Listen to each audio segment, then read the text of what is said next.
back and we have our first indie game demonstration. We obviously chose the free option, as you can see. So let's start. We created this game with Unity. It took approximately a year to have this demo. In fact, it is nice we created a WebGL version for testing, but adapting it has been complicated.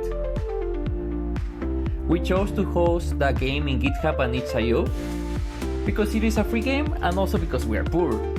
This is a beta version for testing and feedback, so add as much comments as you want. Indeed, we think that good games must be tested before.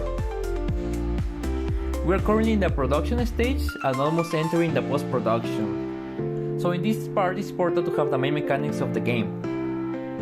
And knowing this, please check the game and we'll keep you posted. Thank you very much for your time and please subscribe.